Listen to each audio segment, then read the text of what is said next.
Saludos a todos. En la clase anterior se impartió el tema sobre rehabilitación en enfermedades articulares, tanto de miembros como del FRAC. Hoy nos corresponde el tema sobre la rehabilitación de enfermedades del sistema nervioso central. La actividad orientadora de hoy tiene como contenido la hemiplegia, sus causas, sintomatología invalidante, pronóstico y tratamiento. Seguidamente abordaremos lesión medular traumática, cuadro clínico y su clasificación, pronóstico y tratamiento. Y por último, la parálisis cerebral infantil, concepto y su clasificación, trastornos asociados y principios de tratamiento rehabilitador.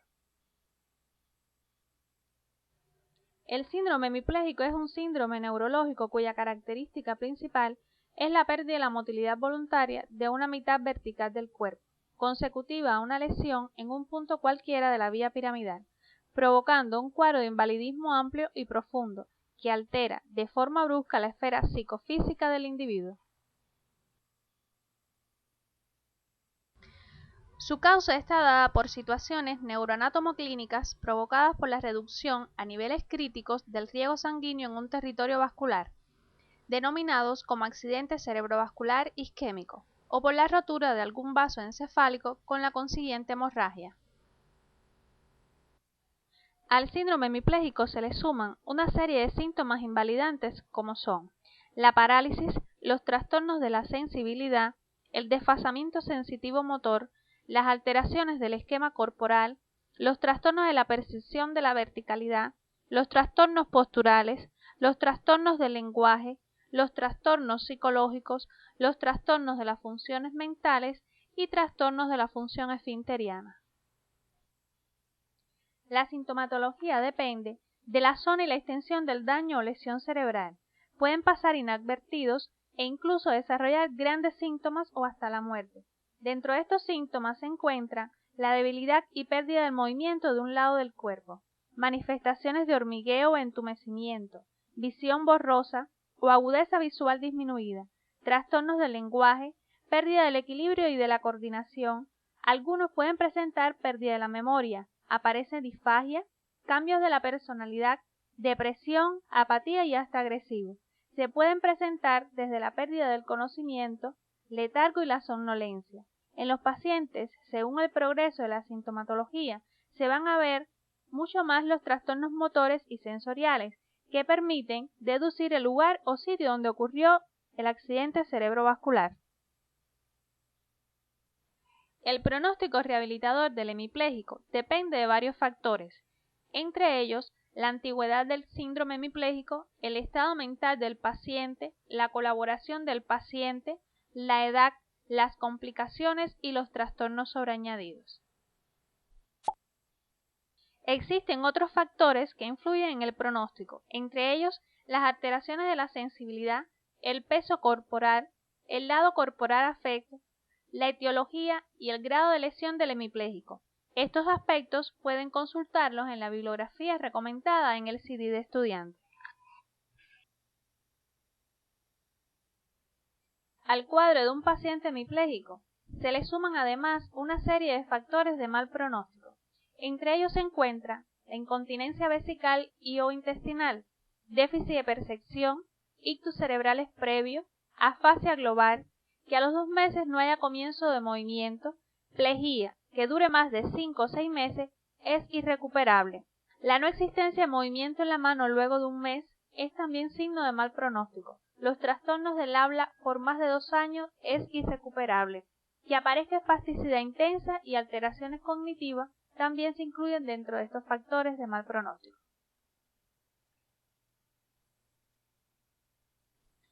El tratamiento rehabilitador va dirigido al hemipléjico en fase aguda, el hemipléjico en fase subaguda y crónica y al hemipléjico anciano.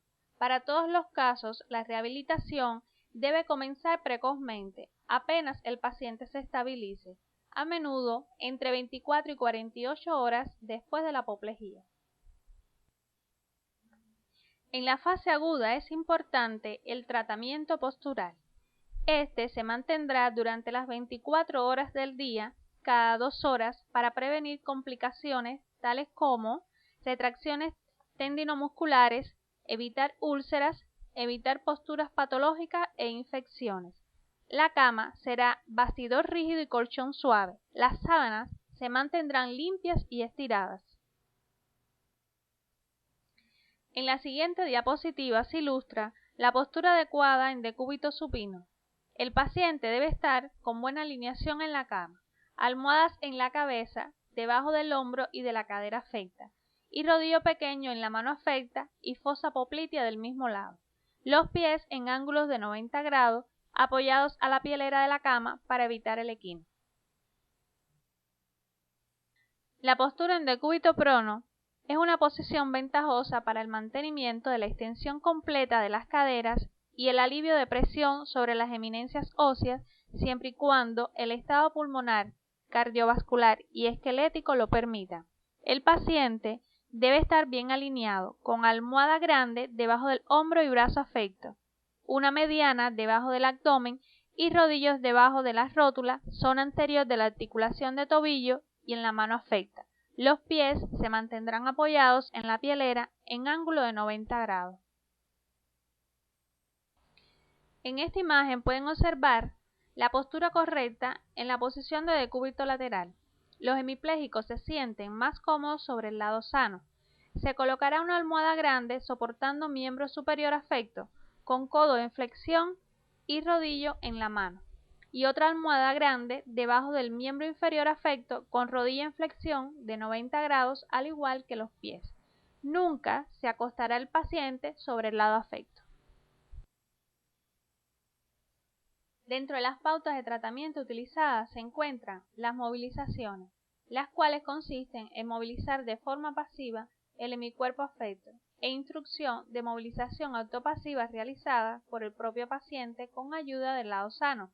Otro método es la estimulación propioceptiva y sensorial del lado afecto, que se realizará de la siguiente forma. El pie sano recorrerá la totalidad de la extremidad inferior paralizada, al igual que el miembro superior lo hará sobre el lado afecto. Esto ayudará a mejorar o prever las alteraciones del esquema corporal. También se aplica fisioterapia respiratoria, como el drenaje postural, clapping o percusiones y vibraciones. El paciente además se sentará lo más precoz posible entre las primeras 48 a 72 horas.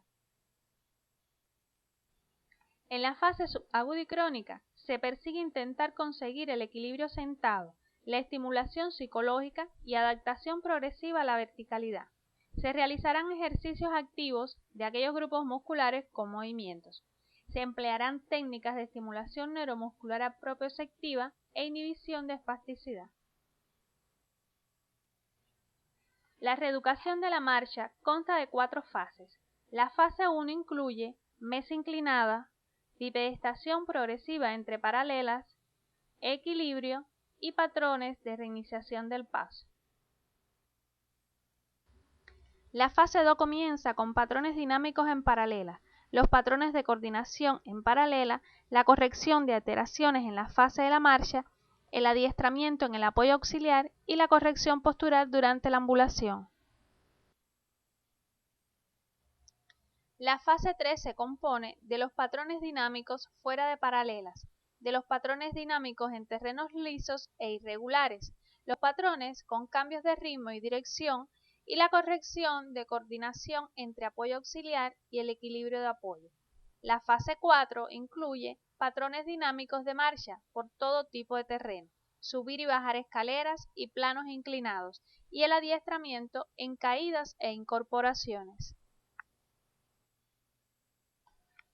En el área de terapia ocupacional se realizarán las siguientes actividades: atención sensorio-motriz, actividades de independización para las actividades de la vida diaria, recuperación profesional, adaptación a las actividades cotidianas, habilidades manuales de la dominancia, necesidad de medios auxiliares para su desempeño y actividades de coordinación y procesamiento.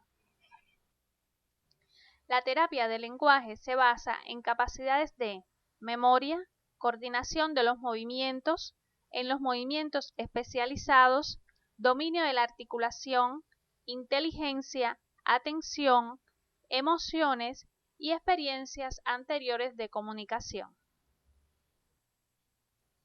En el tratamiento de los pacientes hemipléjicos nos apoyamos en el uso de medios auxiliares tales como férulas o spleen, órtesis para la corrección de actividades a lograr en el lado afecto, capacidad de adaptación a los mecanismos de movimiento, aparato de marcha que incluye el calzado ortopédico y correcciones, y material para la actividad de la vida diaria.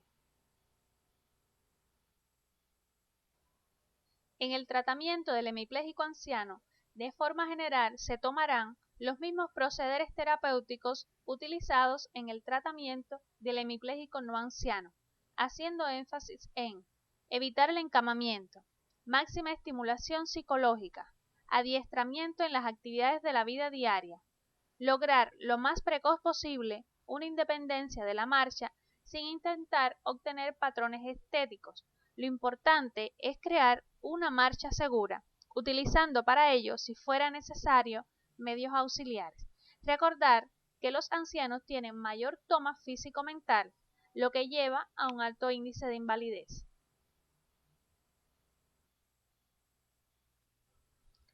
Dentro de las complicaciones del hemipléjico se encuentra el hombro doloroso, lo cual interfiere en la rehabilitación.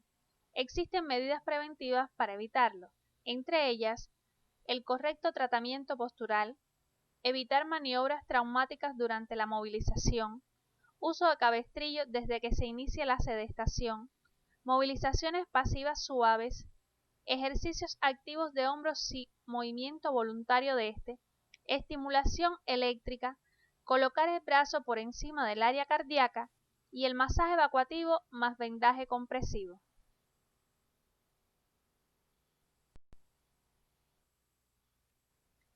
El tratamiento de la fase dolorosa estará compuesto por movilizaciones pasivas suaves y lentas, masaje evacuativo, electroterapia, entre ellas TENS interferencial, hidroterapia donde se utilizan baños de contraste. Se realizarán además infiltraciones intraarticulares con corticoides. Otra de las complicaciones es la espasticidad. Dentro de su tratamiento preventivo se emplean movilizaciones pasivas tempranas y frecuentes, uso de aditamentos ortopédicos que permitan un adecuado estiramiento de los músculos implicados y la bipedestación precoz.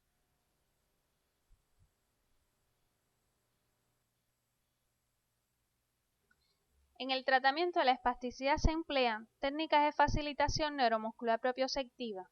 En hidroterapia se utiliza bañera galvánica, tina de Hoover. En electroterapia, galvanismo descendente. También se emplean técnicas tradicionales como silencio periférico, contraestímulos periféricos e isquemia periférica.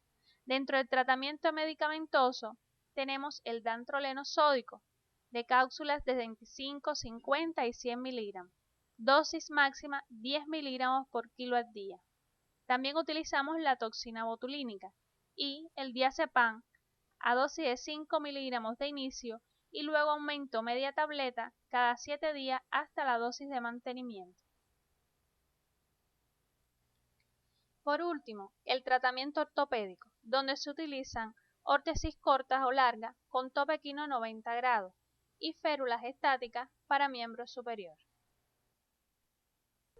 A continuación estudiaremos la lesión medular traumática, que no es más que la alteración de la médula espinal de causa traumática, que modifica no solo la fuerza muscular y la sensibilidad, sino que genera un cambio en todos los sistemas del organismo, a nivel económico, social y psicológico, que dependiendo de la severidad de la lesión puede ser muy discapacitante. Dentro de las causas traumáticas de lesión medular tenemos los accidentes de tránsito, tiradas de cabeza en agua poco profundas, caída de alturas, heridas penetrantes y en prácticas de deporte. La lesión medular de causa traumática se divide en dos etapas. La primera, definida como shock medular o etapa aguda, caracterizado por presentar arreflexia, parálisis de la región afectada y esfínteres arrefléxicos, hipotensión ortostática, trastornos digestivos, trastornos metabólicos y psicológicos y trastornos respiratorios. Su duración puede ser de 4 a 8 semanas. En una segunda etapa de liberación medular o etapa crónica, Se caracteriza el cuadro clínico por presentar hiperreflexia, espasticidad y movimientos involuntarios. Su duración es de 6 meses, período en el que se puede obtener la mayor recuperación neurológica.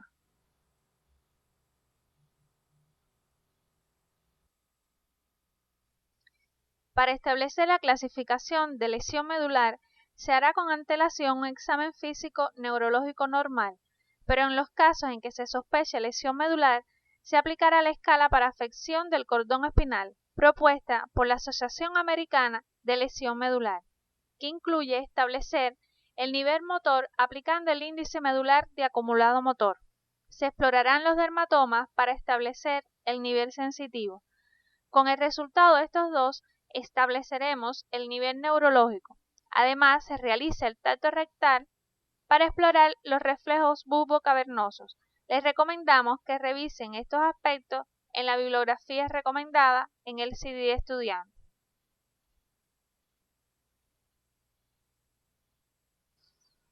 La clasificación de lesión medular, según los estándares establecidos internacionalmente por la Asociación Americana de Lesión Medular, se clasifica en lesión medular completa y lesión medular incompleta, así como en 5 rubros de la A a la E. La lesión medular completa A es donde no hay preservación sensitiva ni motora por debajo del nivel de lesión.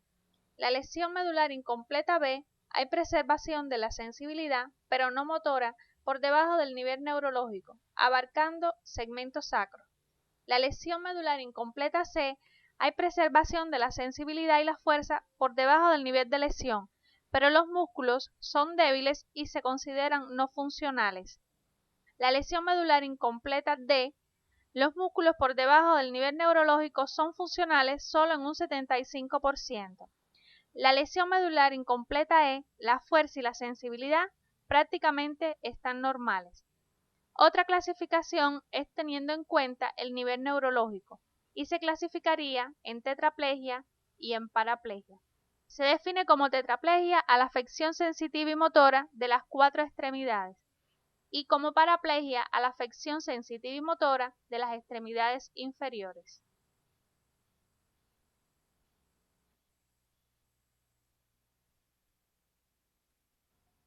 El pronóstico rehabilitador de estos pacientes depende del nivel de lesión, de la edad del paciente, del estado físico en que se encuentran, las enfermedades concomitantes y las complicaciones que se suman al cuadro. De acuerdo al nivel de lesión, el pronóstico funcional se comporta de la siguiente manera. En las lesiones completas a nivel de C1-C4, los pacientes presentan una dependencia total para las transferencias y actividades del autocuidado. Requieren permanentemente de una persona que los ayude en todo. Necesitan un sillón de rueda eléctrico con control de cabeza o cuello.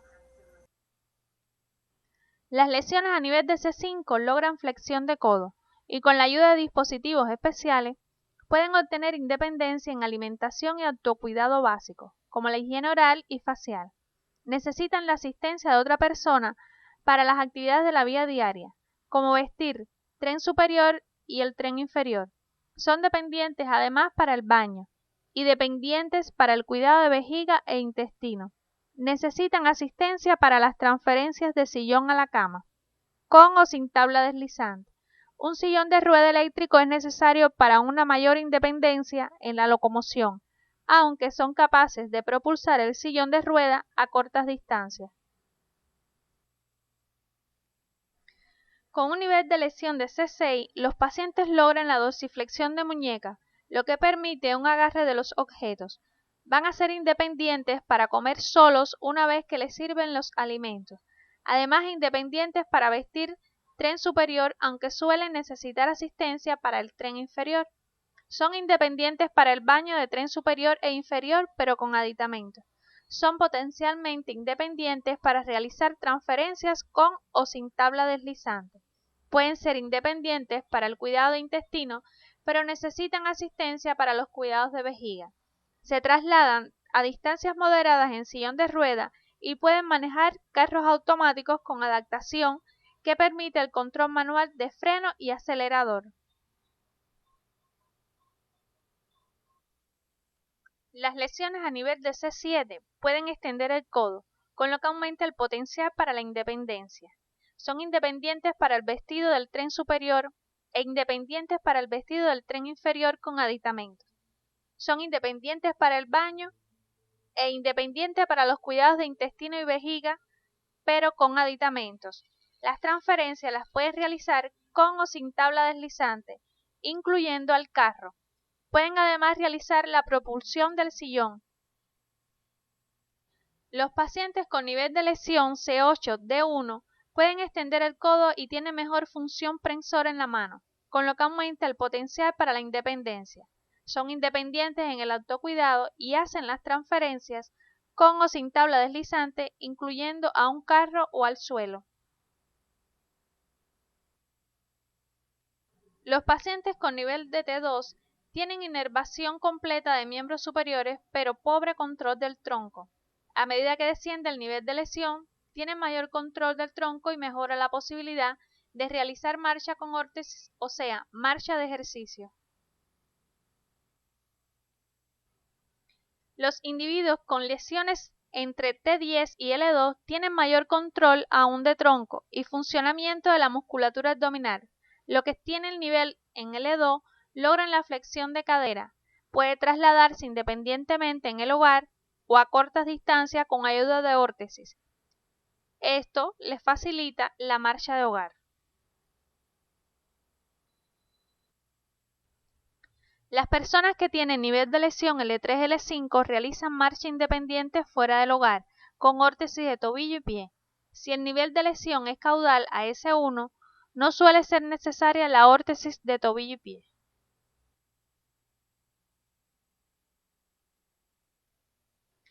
La rehabilitación en el lesionado medular es un proceso continuo, dinámico, multidisciplinario e interdisciplinario, que comprende una primera etapa hospitalaria, la que debe iniciarse de una manera temprana, y posteriormente la etapa extrahospitalaria o de rehabilitación comunitaria. El tratamiento comienza desde el sitio en que el paciente sufre el accidente, donde se evitarán movimientos bruscos del área cervical. Se mantendrá en extensión colocando collarín rígido. Se le quitan los objetos duros que lleve dentro de la ropa. Si está inconsciente, se traslada de lado, en bloque, abrigado. Si es asistido por equipo del SIUM, se canaliza vía parenteral, se permeabiliza la vía aérea y vesical y se traslada con urgencia a una unidad de cuidados intensivos. Una vez que el paciente llega a su área de salud, comienza la segunda etapa de rehabilitación, la cual tiene como objetivos prevención de complicaciones, aumentar la fuerza muscular de grupos musculares por encima de la lesión, reeducar neuromuscularmente grupos musculares afectados por la parálisis que presenten potencialidades de recuperación, obtener una locomoción funcional en silla de rueda o marcha con ortesis y muleta o ambas, obtener el máximo de independencia funcional posible, reeducación vesical e intestinal, reeducación sexual, ajuste psicológico, educación del paciente y a su familia, rehabilitación vocacional y la reintegración social del paciente.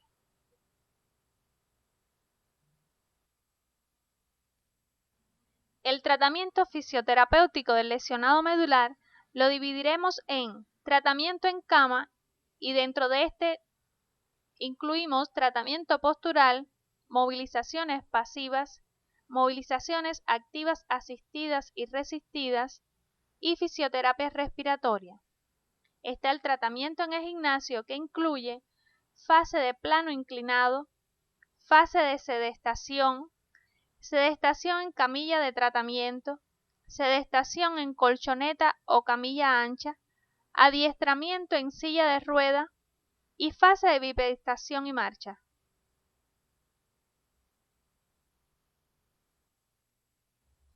El tratamiento postural tiene como objetivo tratamiento del foco de fractura, evitar formación de úlceras por presión, evitar retracciones y deformidades. Estos aspectos debes consultarlo en la bibliografía recomendada en este tema. En la diapositiva pueden observar cómo se realizan las movilizaciones pasivas a un paciente lesionado medular. La finalidad de estas movilizaciones pasivas es prevenir la aparición de problemas circulatorios, favoreciendo el retorno venoso, mantener el recorrido articular, reducir la espasticidad, prevenir la aparición de osificación paraarticular y conservar la elasticidad musculotendinosa. Durante la fase de cama será necesario potenciar la musculatura activa de los miembros superiores. En el tetrapléjico se potenciará con resistencia manual y con técnicas de facilitación neuromuscular propioceptiva. El parapléjico potenciará los miembros superiores con pesas o tensores de goma, según nuestras indicaciones. Se combinará el tratamiento con fisioterapia respiratoria, cuyo objetivo principal es proporcionar el mayor grado de ventilación posible mediante la eliminación de las secreciones de las vías respiratorias, enseñar a toser y a expectorar de manera eficaz y potenciar la musculatura residual como es el diafragma, trapecio y escalenos. El tratamiento en el gimnasio comienza con la fase de plano inclinado como se muestra en la imagen. Esta se inicia aproximadamente a los 30 días en caso de que haya sido tratada quirúrgicamente, la cual tiene como objetivo acomodación del aparato circulatorio, reeducación del reflejo postural, reeducación ortostática y puesta en carga. En la fase de sedestación, el tratamiento fisioterápico en mesa de tratamiento persigue los siguientes objetivos: estabilizaciones de tronco, potenciación con pesas para miembros superiores en tetrapléjico. Las pesas se sujetarán mediante vendas, potenciación con lastres, tensores de goma, etc. Ejercicios isométricos y masoterapia en región cervical y hombro para relajar la musculatura en los tetrapléjicos. Movilizaciones pasivas de miembros inferiores y fisioterapia respiratoria.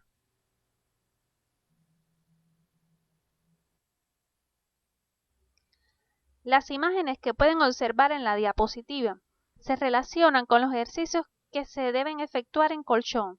Dentro de ellos están los ejercicios de independización, que incluye rolar, rectar. Están los ejercicios de equilibrio, desde 4 puntos a 2 puntos, y están los ejercicios de fortalecimiento tanto de tronco como de los miembros.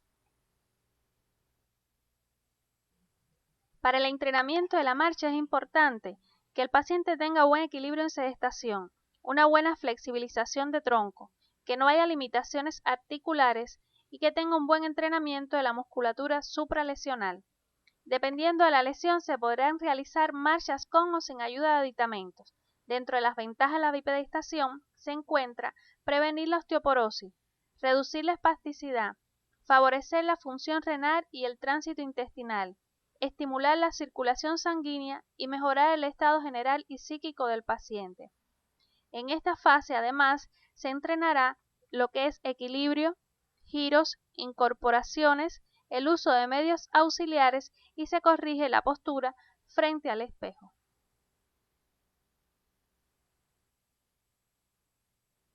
El grado de independencia en el funcionamiento de las actividades de la vida diaria incluye los siguientes aspectos: comer, vestirse, transferencias, actividades en el sillón y la ambulación, y si el individuo no puede realizar una o más de las actividades de la vida diaria, se impone un tratamiento especial que se realiza habitualmente en el departamento de terapia ocupacional.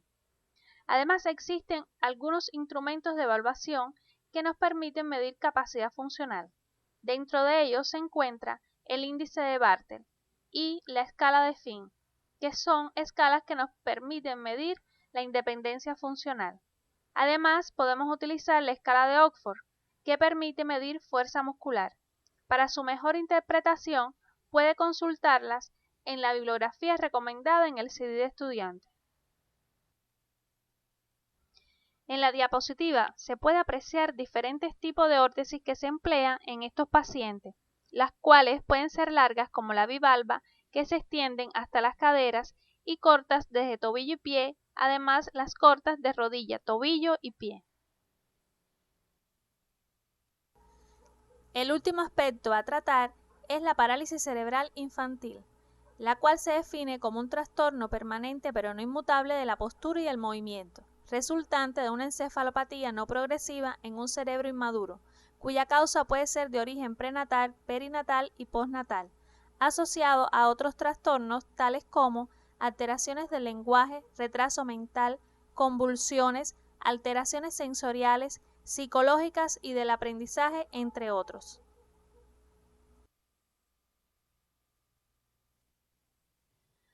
De acuerdo a su sintomatología se clasifica en parálisis cerebral espástica, atetósica o discinética, atáxica, hipotónica y mixta. En el caso de la espástica, está dada por una lesión en la corteza o proyecciones de la sustancia blanca en áreas sensoriomotrices corticales. Su principal característica es la hipertonía, que puede ser tanto por la espasticidad como rigidez. La atetósica o discinética se trata de una lesión a nivel de los ganglios basales y sus conexiones con la corteza prefrontal y premotora. Se caracteriza por tono muscular fluctuante con cambios bruscos del mismo, aparición de movimientos involuntarios y persistencia muy manifiesta de reflejos arcaicos. La atáxica está dada por lesión en el cerebelo. Se caracteriza por hipotonía, incoordinación del movimiento y trastornos del equilibrio. La hipotónica será una fase transitoria hacia las otras formas clínicas, y está la forma mixta, la cual es muy frecuente. Según topografía en función de la extensión del daño cerebral, se clasifican en hemiplegia, diplegia, tetraplegia, triplegia, paraplegia y la monoplegia. La hemiplegia se caracteriza por afectación de un hemicuerpo. La diplegia y afectación de las 4 extremidades con predominio de las extremidades inferiores. En la tetraplegia tendrá afectación de toda la economía corporal con predominio de las extremidades superiores. La triplegia se presenta afectación de 3 miembros. La paraplegia son poco frecuentes y se afectan solo los miembros inferiores. Y la monoplegia hay afectación de un miembro.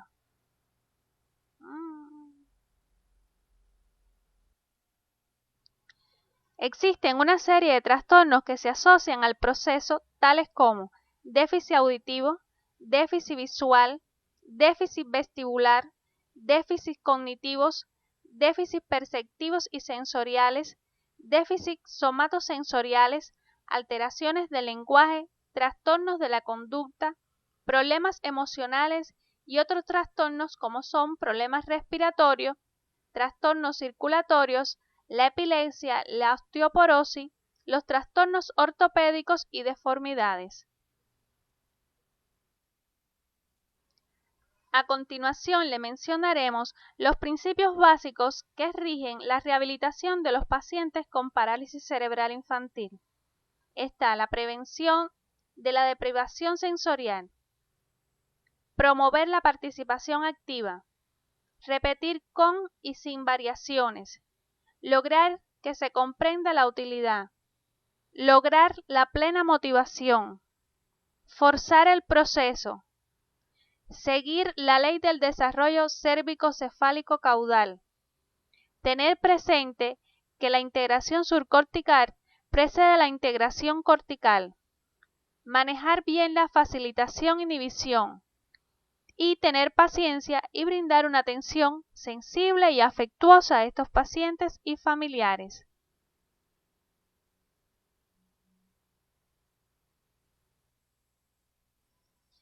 Por lo general, mientras más temprano se empieza la terapia, mayor la posibilidad de que el niño supere las incapacidades de desarrollo o de que aprenda formas nuevas de completar tareas difíciles. Dentro de las pautas de tratamientos están la terapia física, cuyo objetivo es proporcionar entrenamiento sistemático que ayude al niño a realizar los movimientos correctos y útiles. La terapia del lenguaje, la cual su principal objetivo es el control muscular adecuado, en este caso, de labios, lengua y garganta. La terapia ocupacional. El propósito de esta terapia es la mejoría de las habilidades motoras finas, la autoayuda para las actividades de la vida diaria, como son alimentarse, vestirse, etc. Y la terapia recreacional, puesto que todos los niños con PC, como los demás niños, necesitan divertirse y aún así tomar otro tipo de terapia, como son la natación hidroterapia, baile o la equinoterapia. A modo de resumen, hemos aprendido en la clase de hoy sobre las principales afecciones del sistema nervioso central, como son la hemiplegia, la lesión medular y la parálisis cerebral infantil, abordando de ellas aspectos importantes como son sus causas, manifestaciones clínicas, clasificación, pronóstico de rehabilitación y tratamiento indistintamente. Para consolidar los conocimientos impartidos en la clase, responde a las siguientes preguntas. Mencione los síntomas invalidantes que aparecen en un paciente hemipléjico. ¿Qué pronóstico de marcha tendría un paciente con lesión medular a nivel de T2, T10? De la parálisis cerebral infantil, diga concepto y trastornos asociados que usted conoce. Después de resumir el contenido, podemos plantearnos las siguientes conclusiones. 1. Que en los pacientes hemipléjicos no hay una variable clínica, sino un conjunto de déficits físicos que influyen en el pronóstico funcional. 2. Los traumas por accidentes, caídas, heridas, deporte son las causas más frecuentes de lesiones medulares. 3. Que la precocidad con que se empieza el tratamiento en niños con parálisis cerebral es directamente proporcional a la positividad de la evolución. La próxima actividad orientadora corresponde al tema de rehabilitación en enfermedades del sistema nervioso periférico. Dentro de ellas se estudiará el síndrome del túnel del carpo, parálisis facial periférica y el síndrome de Guillain-Barré. Podrán auxiliarse en la bibliografía recomendada en el CD de estudiante para su autoestudio.